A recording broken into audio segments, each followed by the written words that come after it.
Hello दोस्तों, स्वागत है आप सभी का आपके अपने यूट्यूब चैनल रेवन स्टडी में। दोस्तों, मैं वाई सिंह आज आप सभी के साथ हूं एक बार फिर से जी के मॉक टेस्ट का भाग 33वां लेकर। दोस्तों, 32 भाग इसके हम लोग पूरे कर चुके हैं। अगर आप में से किसी ने नहीं देखे हैं तो आप लोग प्ले लिस्ट में जाकर देख सकते हैं। आपको डिस्क्रिप्शन में भी इसकी लिंक मिल जाएगी, तो वहाँ से भी आप देख सकते हैं। तो दोस्तों, चलो शुरू करते हैं आज का भाग 33। पहला सवाल है हमारा, हाल ही में एनबीए का नया अध्यक्ष किसे नियुक्त किया गया है? तो दोस्तों, एनबीए का नया अध्यक्ष पूर्व एसबीआई प्रमुख रजनीश कुमार को किया गया है। ये एसबीआई के पूर्व प्रमुख थे, ठीक है दोस्तों। और इन्होंने जगह किसकी ली है? इससे पहले थे सुनील मेहता, तो ये पीएनबी के हेड हुआ करते थे, लेकिन वर्तमान में रजनीश कुमार, यानी कि ऑप्शन नंबर सी हमारा सही आंसर होगा। देखते हैं अब अगला सवाल। अगला सवाल है हमारा, प्रथम स्थिरता नवाचार शिखर सम्मेलन किस शहर में आयोजित किया गया?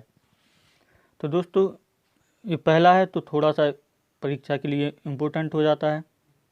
तो ये पहला स्थिरता नवाचार शिखर सम्मेलन तेलंगाना की राजधानी हैदराबाद, यानी कि ऑप्शन नंबर डी हमारा सही होगा।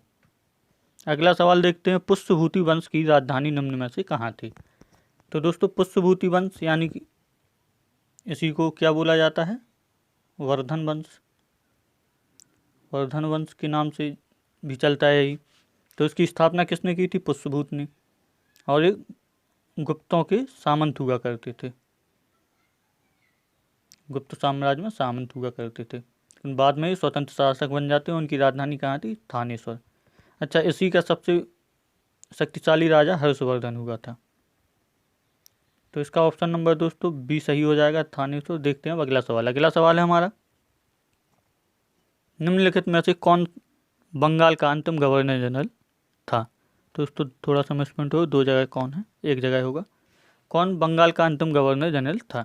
तो दोस्तों, आप लोगों को पहले भी बता चुका हूँ, 1833 चार्टर एक्ट, मतलब 1833 का चार्टर एक्ट में क्या व्यवस्था की गई थी कि बंगाल का गवर्नर जनरल अब पूरे भारत का गवर्नर जनरल होगा।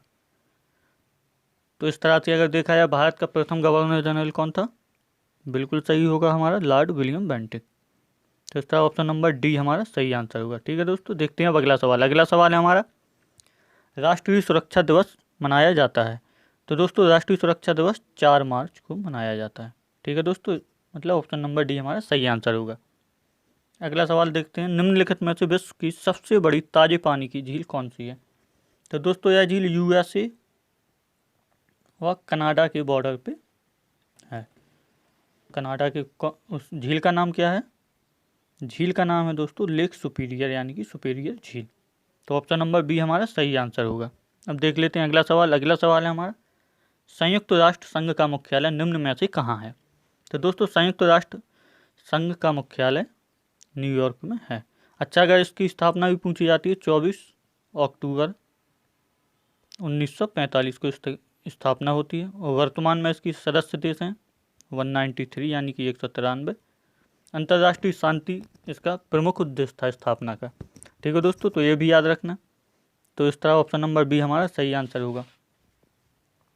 अगला सवाल है, भारत के आकार के आधार पर पृथ्वी का स्थान है? तो दोस्तों, आकार के आधार पर पृथ्वी का स्थान कौन सा है? 5वें नंबर पर आती है। पहला सबसे बड़ा आकार वाला ग्रह कौन सा है? मैं बोल देता हूँ, आप लोग नोट कर लेना। पहला आएगा बृहस्पति, उसके बाद है शनि, उसके बाद है अरुण, उसके बाद है वरुण, फिर हमारी पृथ्वी, मतलब 5वें नंबर पे पृथ्वी है। तो इस तरह ऑप्शन नंबर डी हमारा सही होगा। देख लेते हैं अब अगला सवाल। अगला सवाल है हमारा, ऑस्ट्रेलिया में आने वाले चक्रवात को कहते हैं? तो दोस्तों, ऑस्ट्रेलिया में आने वाले चक्रवात को, पहली बात तो दोस्तों ये है कि चक्रवात को हर जगह पे अलग अलग, कुछ क्षेत्रों में अलग अलग, मतलब एरिया के हिसाब से उनको नाम दिए जाते हैं। जैसे टाइफून, टाइफून कहाँ पे आता है? तो ये दक्षिण चीन सागर में आता है। इनकी कुछ कंडीशंस होती हैं, इसलिए इनको नाम भी अलग दिए जाते हैं, दक्षिण चीन सागर। चक्रवात हमारे यहाँ यानी कि हिंद महासागर, हिंद महासागर में कौन सा आता है, चक्रवात। और हरिकेन कहाँ पे बोला जाता है, तो ये कैरिबियन सागर में होता है, कैरिबियन सागर। तो बचा कौन, विली विली, या विली विली भी कहीं लिखा होता है, तो ये कहाँ पे आता है, ऑस्ट्रेलिया में। ठीक है दोस्तों, तो इस तरह ऑप्शन नंबर कौन सा, डी हमारा सही आंसर होगा। देख लेते हैं अगला सवाल। अगला सवाल है हमारा, आत्मनिर्भर अर्थव्यवस्था निम्न में से किस पंचवर्षीय योजना का नारा था।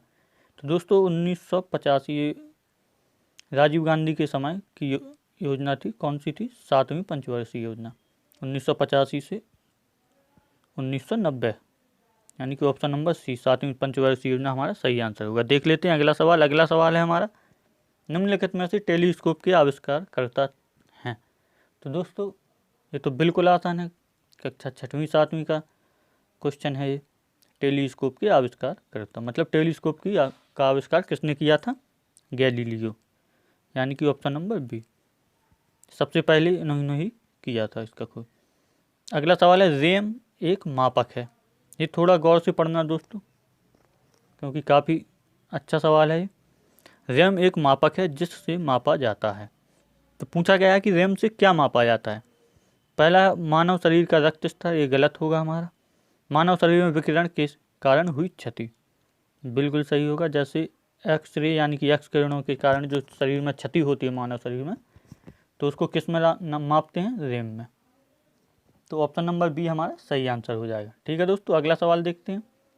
भारतीय राष्ट्रीय कांग्रेस का प्रथम मुस्लिम अध्यक्ष निम्न में से कौन था। तो दोस्तों भारतीय राष्ट्रीय कांग्रेस का प्रथम मुस्लिम अध्यक्ष कांग्रेस के तीसरे अधिवेशन यानी कि 1887 में तीसरे और मद्रास के अधिवेशन में कौन बनाया गया था, बदरुद्दीन तैयब अली। ठीक है दोस्तों, और प्रथम कौन था, हर कोई जानता है, WC बनर्जी। तो इस तरह से ऑप्शन नंबर डी हमारा सही आंसर होगा। अगला सवाल देख लेते हैं अब। अगला सवाल है, निम्नलिखित में से किसका वानस्पतिक नाम सिनामोसस कैम्फोरा है। तो दोस्तों ये रासायनिक नाम किसका है, सिनामोसस कैम्फोरा, कपूर, यानी कि ऑप्शन नंबर बी हमारा सही आंसर होगा।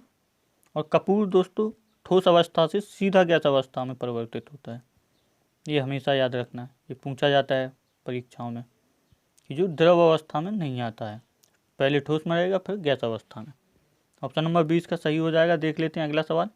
अगला सवाल है, भारतीय संविधान में प्रदत्त आपातीय उपबंध का संबंध निम्न में से किस भाग से है। तो दोस्तों पहले देख लेते हैं आपातीय उपबंध या आपातकाल कहाँ से लिया गया है। आपातकाल लिए गए हैं दोस्तों बाइबर गणतंत्र, या बीबर पढ़ेंगे आप, या कहीं बीमर गणतंत्र लिखा होता है, सीधी बात जर्मनी याद रख लेना आप लोग, जर्मनी से। ठीक है दोस्तों, और ये यहाँ से लिए गए हैं। और इसके अलावा दूसरा फैक्ट इसमें क्या बनता है, अनुच्छेद 352 से लेकर 359 359 तक इनका वर्णन है। भाग पूछा गया है हमसे, तो भाग कौन सा होगा दोस्तों, भाग 18वां, यानी कि ऑप्शन नंबर डी हमारा सही हुआ। आपातीय उपबंध कहाँ पे है, भाग 18। 3 तरह के आपात हैं, आप लोग जानते हैं, ऑप्शन नंबर डी इसका सही आंसर होगा। देख लेते हैं अगला सवाल। भारतीय संविधान के किस अनुच्छेद के तहत निर्वाचन आयोग की व्यवस्था की गई है। तो दोस्तों निर्वाचन आयोग की व्यवस्था 324 आर्टिकल 324 के अंतर्गत की गई है, यानी कि ऑप्शन नंबर डी इसका भी सही होगा। अगला सवाल देखते हैं। अब अगला सवाल है, यंग इंडिया नामक साप्ताहिक पत्रिका के, यहाँ पे थोड़ा सा छूट गया है, संपादक कौन थे। तो दोस्तों यंग इंडिया नामक साप्ताहिक पत्रिका के संपादक महात्मा गांधी थे, और ये पत्रिका इन्होंने 1919 से लेकर के 1931 तक इसका संपादन करते रहे। यंग इंडिया साप्ताहिक थी, ये भी याद रखना, ऑप्शन नंबर ए हमारा सही आंसर होगा। अगला सवाल देखते हैं अब, गन आइलैंड नामक पुस्तक के लेखक कौन है। दोस्तों ये हाल ही में पुस्तक आई है, 2019 में आई थी। तो इसके लेखक पूछे गए हैं, तो इसके लेखक हैं अमिताभ घोष।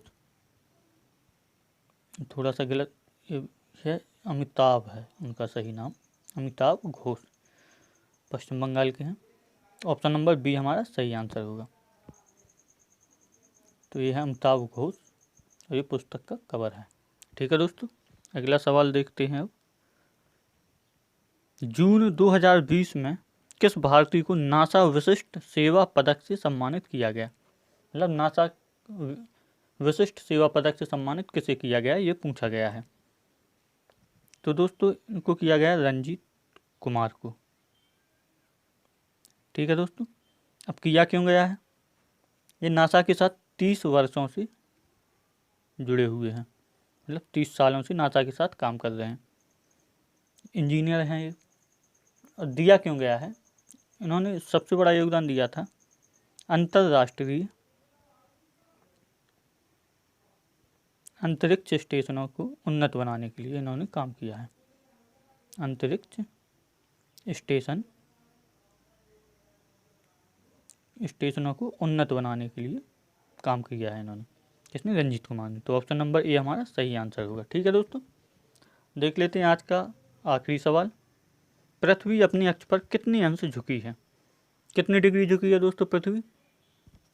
23.5 डिग्री, हर कोई जानता है। अच्छा, अगर आपसे पूछा जाए 23.5 डिग्री उत्तरी गोलार्ध में कौन सी रेखा होगी, कौन सी होगी दोस्तों? उत्तरी गोलार्ध में पूछ रहा हूँ, कर्क। और दक्षिणी गोलार्ध में कौन सी रेखा होती है? मकर रेखा। तो इसका ऑप्शन नंबर डी यानी कि 23.5 डिग्री सही आंसर होगा। अब देख लेते हैं कल का सवाल। कल आप लोगों से पूछा गया था संविधान के किस अनुच्छेद के अनुसार राष्ट्रपति के पद का प्रावधान है? बिल्कुल आसान है दोस्तों, अनुच्छेद 52 यानी कि आर्टिकल 52। आज का होमवर्क देख लेते हैं आप लोगों के लिए क्या है। क्वेश्चन ऑफ द डे है आप सभी के लिए, श्वेत क्रांति का संबंध निम्न में से किसके उत्पादन से? तो दोस्तों मैं पुरानी वीडियोज में बता चुका हूँ आप लोगों को, पूछा हुआ सवाल है, पढ़ाया हुआ सवाल है। तो इसका आंसर आप लोग कमेंट बॉक्स में करेंगे। ठीक है दोस्तों, अगर जिसको डिटेल में पता हो तो वो डिटेल भी लिख सकता है। आज की क्लास यहीं पे समाप्त होती है दोस्तों। अगर आप लोग वीडियो देख रहे हैं और पसंद आ रहे हैं आप लोगों को तो उनको लाइक कीजिए, दोस्तों के साथ शेयर भी कीजिए। चैनल पर अगर आप लोग नए हैं तो उसको सब्सक्राइब कीजिए दोस्तों। मिलते हैं कल फिर इसी समय, तब तक के लिए धन्यवाद।